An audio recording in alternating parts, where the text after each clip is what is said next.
திருச்சியில் செய்தியாளர்களிடம் பேசிய அவர் பள்ளிகளை திறக்க அனைத்து ஏற்பாடுகளும் தயாராக இருப்பதாகவும் தெரிவித்தார். நீங்க வந்தா மட்டும் போதும். இப்போ வரைக்கும் செப்டம்பர் 1 அன்று திறப்பதில் தான் உறுதியாக அரசாங்கம் இருக்கின்றது. மாண்பு முதலமைச்சர் அவர்களும் அப்பதான் சொல்லியிருக்கிறாங்க.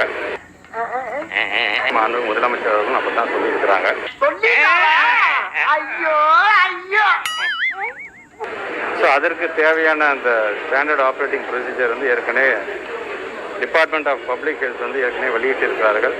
முதல்லயே உங்ககிட்ட வராது தப்புதான். இப்ப நாங்க என்ன பண்ணணும் சொல்லுங்க. It's too late. இப்ப என்னால ஒன்னும் பண்ண முடியாது. நான் இது வரைக்கும் யாருக்காலையும் விழுந்ததில்லை. ஹெல்ப் பண்ணுங்க ப்ளீஸ். நாங்களும் அதை ரிவ்யூ செய்து அதில் ஏதாவது புதிதாக நாங்கள் சேர்க்க வேண்டுமா அல்லது அந்த டிபார்ட்மெண்ட் ஆஃப் பப்ளிக் ஹெல்த் சொன்னதே அப்படியே ஃபாலோ பண்ணலாமா என்கிற முடிவில் தான் இருக்கிறோம்.